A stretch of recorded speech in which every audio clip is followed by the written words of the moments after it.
This is the High School Crossfire. Welcome back. Good afternoon. I'm by names of Dagare Mariam, second Afama. Resolve. This House believes that the judiciary of Uganda will have the system of truth and reconciliation in preference to the current system of trial and conviction. Dear judges, the first negators come here and told us how there is no truth and reconciliation in Uganda. I would like to inform you by saying, if you are saying that there is no truth and reconciliation in Uganda, then why is there the Truth and Reconciliation Commission in Uganda? I think you don't know what you're really speaking about. You should make more research. Dear judges, our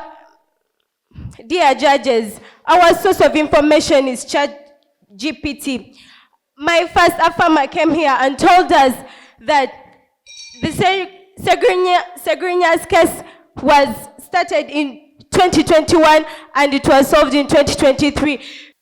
Dear judges, as I was saying, the first speaker on the Afama came here and told us that Segrinya's case was started in 2021 and was solved in 2023. What am I trying to mean here? I'm trying to tell you that trial and conviction is taking a long process. Before independence, it was only truth and conciliation which was working. The judiciary has come. Then you people of the negator side are trying to follow it. We are using the truth and reconciliation, meaning you are not going to arrest someone over stealing a cow. This is also trial. This is also trial and conviction. She said, imagine 2021, 2022, 2023, they are still waiting for Segrinya's case. It is not yet solved. Dear judges, before all that time, we had peace and reconciliation. She gave us examples of people who attained peace and reconciliation programs. It's like cultural leaders, community leaders, plus the two people themselves, the person who has committed the crime and the person who has been harmed.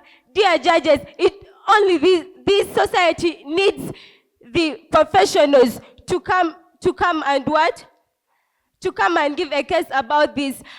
I'm strongly affirming and I'm saying that peace and reconciliation should be promoted more than trial and conviction. Dear judges, our first speaker came and spoke about the civil society. The first speaker said that the first speaker of the negator said that we are changing the house. But ladies and gentlemen, we said our house is the civil society because the truth and reconciliation is not under the judiciary or the Uganda constitution. It is under the civil society. Dear judges, what I'm trying to mean here is that peace and reconciliation takes less time. You are not going to imprison someone for 20 years and you think this person is going to come out the same. This person is going to have evil minds. He's going to have to revenge about this person who took him or her to prison. So all I'm saying here, we should reconcile. We should really reconcile.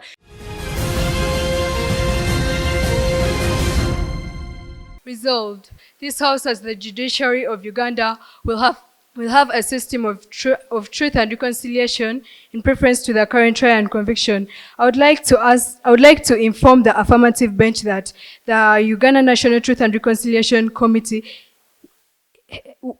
became inactive in September 2021. And I would also like to ask you, under what circumstances are you going to apply truth and reconciliation? Because you are not going to come and kill my mother and then you told me that we should reconcile. No, this has to have a limitation and at least you should offer us that. So we come here as the parliament and our theme is promotion of substantive fairness. So our main clash here is that the trial and conviction, which is currently used in Uganda, is already achieving all the aims of truth and reconciliation. And I would also like to inform the affirmative bench that there is no surety that promoting truth and reconciliation will stop the crime rate that is already circulating in Uganda, but having trial and conviction will deter the crime rate. That is why it is better to strengthen and uphold the current trial and conviction, which is the way forward for the parliament. So these are the reasons as to why we should strengthen and uphold truth and reconciliation, as it is aiming as it is aiming at some of the implementations of truth and reconciliation which they are trying to implement. It enables deterrence and prevents crimes because it sends a strong message that crimes shall not go unpunished. So if this helps us to prevent reoccurrence of crimes over and over again. Trial and conviction provides closure and healing through offering opportunities to victims to have their voices heard, to seek justice and attain closure. This enables the victims to find closure and healing in such a way that it is in nature that in case someone has done you wrong and they get punished, POI. you have a peace of mind at some extent taken. How many cases that have been successful, how many cases that have been successful yet they've taken the trial and conviction? So if you don't know that, I really think your question is irrelevant, as you should have researched that before you came here. So trial and conviction also fosters reconciliation in such a way that criminals acknowledge the harm caused and are held accountable. This helps address grievances. Address grievances for the victims and enables them to achieve justice. For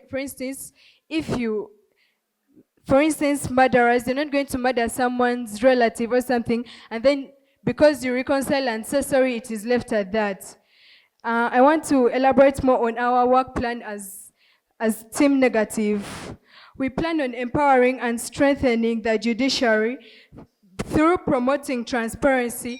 This will enable us to fight corruption in such a way that if we fight corruption, we can be able to promote transparency.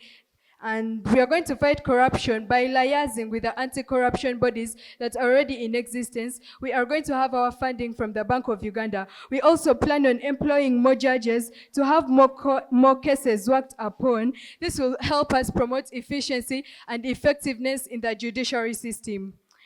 We also plan on promoting clear investigations. This will help us address the problem of impunity, whereby one is set free even though they are guilty. So if we have investigations that are clear and thorough, we shall be able to effectively operate the judicial system rather than implementing a new policy that already failed. So the Team Affirmative has not shown any sustainability for the policy they are trying to implement.